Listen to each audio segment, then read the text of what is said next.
Mesyuarat khas ataupun sidang khas MKN pada hari ini mengenai COVID-19 telah mendapat laporan mengenai situasi kes COVID-19 di bahagian Sibu, Sarawak. Sejak 31 Disember 2020 sehingga 13 Januari 2021, KKM mengesahkan berlaku peningkatan kes secara mendadak dalam tempoh 14 hari, iaitu daripada 2 kes kepada 251 kes. Kebanyakan kes adalah dari kluster Pasai yang merekodkan sebanyak 394 kes daripada jumlah kes secara keseluruhan. Kluster ini melibatkan 18 buah rumah panjang yang bertebaran di seluruh bahagian Sibu.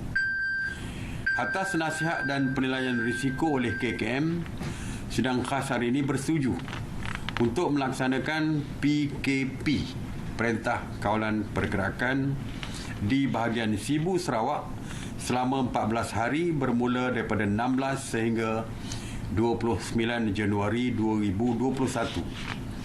PKP ini di Sibu ini akan melibatkan ketiga-tiga daerah di bahagian Sibu, iaitu daerah Sibu, daerah Selangau dan daerah Kanowi.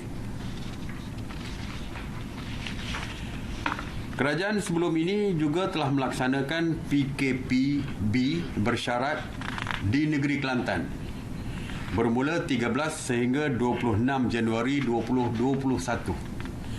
Walau bagaimanapun, KKM hari ini melaporkan berlaku peningkatan kes secara mendadak yang melibatkan kluster dalam komuniti di seluruh negeri Kelantan ketika ini. Sehingga 14 Januari 2021, secara kumulatif sebanyak 1,649 kes positif telah direkodkan di negeri Kelantan.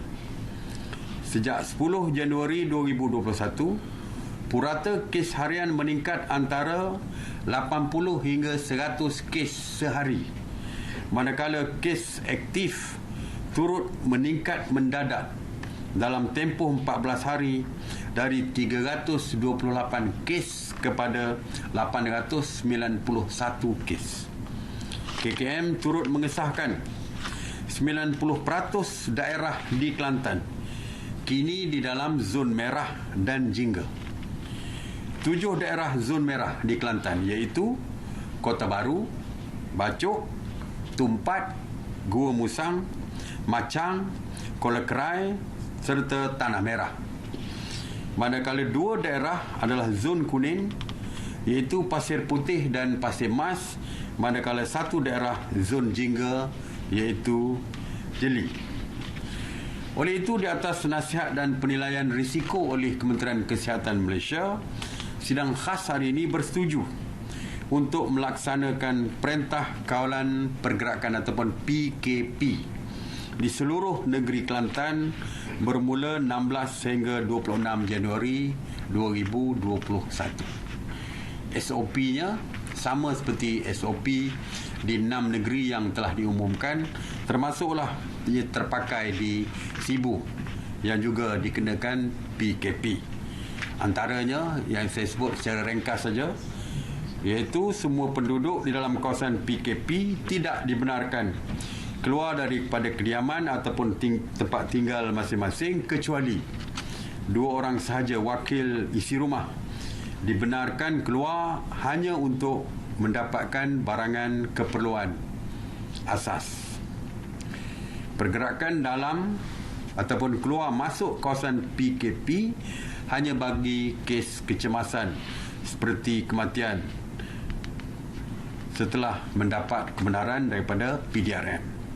Restoran, kedai, gerai makan, kenderaan bersaji, penjaja tepi jalan, penjaja beredar, medan selera, pusat penjaja, gerai makan tepi jalan ataupun kios, kedai runcit dan kedai serba-neka dibenarkan beroperasi antara 6 pagi hingga 8 malam, manakala aktiviti pembekalan atau penjualan makanan hanya dibenarkan secara berbungkus untuk dibawa pulang, pandu lalu ataupun penghantaran ke rumah ataupun food delivery melalui food delivery yang bermula pada jam 6 pagi sehingga 8 malam.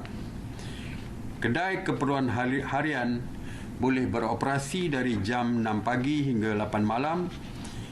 Begitu juga dengan yang lain-lain seperti stesen minyak dan sebagainya.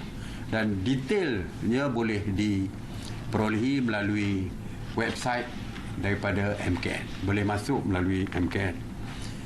Perbezaan antara yang besar antara PKP dengan PKPB dan PKPP ialah majlis sosial seperti kenduri, majlis perkahwinan dan pertunangan, resepsi, majlis akikah, doa selamat, tahlil, sambutan ulang tahun, sambutan hari jadi, reunion, retreat dan lain-lain lah majlis sosial tidak dibenarkan.